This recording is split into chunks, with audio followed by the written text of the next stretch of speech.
시청자 여러분 안녕하십니까? 정오 브리핑을 시작합니다. 브라이언 캠프 주지사는 독립기념일 연휴 기간에 발생한 폭력과 파괴 행위에 대해 비상사태를 선포하고 주 방위군 1,000명을 배치할 것이라고 밝혔습니다. 애틀랜타 지역에서 연휴 기간 동안 최소 30명이 총격을 당했으며 최소 5명이 사망한 것으로 전해졌습니다. 캠프 주지사는 현 상황에 대해 과격한 범죄자들이 무고한 조지아 주민들을 위협하고 있는 상황이라고 말하며 비상사태 선포의 배경에 대해서 설명했습니다. 비상사태는 7월 13일까지 유지될 예정입니다. 이민세관 단속국 ICE는 어제인 6일 가을 학기에 온라인 강좌만 수강하는 유학생에게 비자를 발급하지 않을 것이며 기존 비자도 취소할 것이라고 밝혔습니다. 온라인 수업만 듣는 유학생들은 미국에 합법적으로 체류할 수가 없다는 겁니다. ICE 측은 만약 학교가 전면 온라인 수업을 진행하는 경우 미국에 체류하기 위해서는 다른 학교로 편입을 하는 등의 조치를 취해야 한다고 전했습니다. 학교가 대면 수업을 재개한다면 유학생은 온라인 수업을 1개까지만 수강할 수 있습니다. 만약 학교가 온라인 수업과 대면 수업을 혼합해서 진행하고 있다면 온라인 수업을 1개보다 더 많이 수강할 수 있으나 최소한의 온라인 수업만을 듣고 있다는 것을 증명하는 서류를 작성해야 합니다.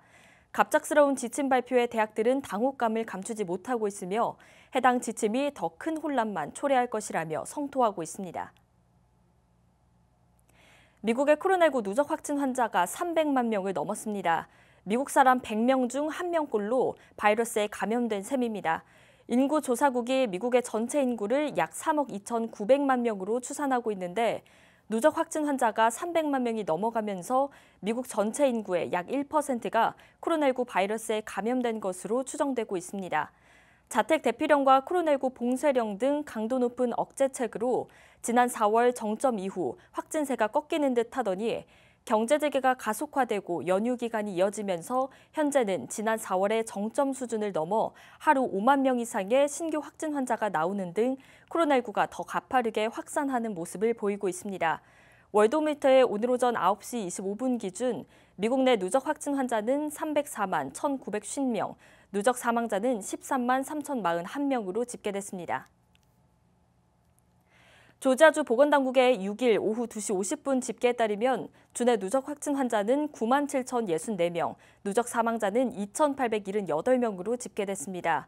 어제 하루 동안 확진 환자는 1,548명 늘었고 사망자는 18명 늘었습니다. 카운티별 집계입니다. 귀넷 카운티의 확진 환자는 전날보다 142명 늘어 9,787명, 사망자 174명. 풀턴 카운티의 확진 환자는 전날보다 231명 늘어 8,883명, 사망자 316명.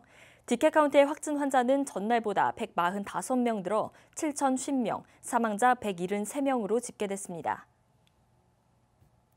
카이자 바텀스 애틀랜타 시장이 코로나19 확진 판정을 받았습니다.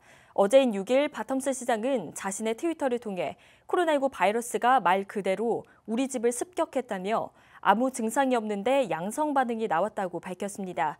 또한 남편과 자녀 중 1명도 양성 반응이 나왔다고 덧붙였습니다. 따라서 바텀스 시장은 향후 14일간 자가격리에 들어가게 됩니다.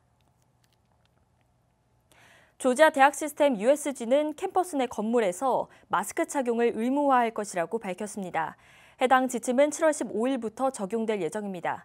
USG 측은 실내에서 마스크를 착용하지 않았을 경우 퇴장 조치될 수 있으며 수차례 거부할 경우 징계 조치가 있을 수 있다고 말했습니다. 기숙사나 개인 사무실에서는 적용되지 않으며 야외에서는 사회적 거리 두기가 가능할 경우 마스크를 착용하지 않아도 됩니다. 또한 마스크 착용이 불가능한 건강상의 사유가 있을 경우 면제됩니다. 애틀랜타 다운타운에 위치한 센테니얼 올림픽 공원이 무기한 폐쇄에 들어갔습니다. 공원을 관리하는 조지아 월드 콩그레스 센터 어소리티 측은 성명서를 통해 코로나19 팬데믹으로 경제적 타격으로 올림픽 공원을 대중들에게 개방하지 않기로 했다고 밝혔습니다. 한편 센테니얼 올림픽 공원은 최근 항의 시위대의 중앙 집결 장소로 이용되어 왔습니다. 작전명 워프스피드라고도 불리는 백악관의 초고속 백신 개발팀은 바이오 업체 노바백스에 16억 달러를 지원했습니다. 코로나19 백신 업체에 대한 연방정부의 지원으로는 최대 규모입니다. 해당 지원은 노바백스의 3상 백신 임상시험 및 백신 대량 생산을 지원하기 위해서 지급됐습니다. 3상 임상시험은 올해 4분기에 진행될 것으로 알려졌습니다. 노바백스는 내년 초까지 백신 1억 개를 생산하는 것이 목표라고 밝혔습니다. 노바백스 이외에도 아스트라제네카, 모더나, 존슨앤존슨이 3상 임상시험에 대해 지원금을 받은 바 있습니다. 마이크 폼페이오 국무장관이 미국 내에서 틱톡 퇴출을 검토 중이라고 밝혔습니다. 소셜미디어 틱톡은 전 세계 젊은 층 사이에서 폭발적인 인기를 얻고 있는 플랫폼입니다. 폼페이오 국무장관은 미국 내 틱톡 퇴출을 이유로 중국으로의 정보 유출을 우려한 것이라고 설명했습니다. 틱톡을 개발한 회사 바이트댄스가 중국 회사여서 정보 유출과 안보 위협이 우려된다는 판단입니다. 지난 2월 척 슈머 민주당 상원 원내대표 또한 다른 중국 기업들처럼 틱톡 또한 중국 정부에 소유돼 통제받는다며 당신이 틱톡을 사용하면 중국이 당신의 정보를 갖게 된다고 경고했습니다.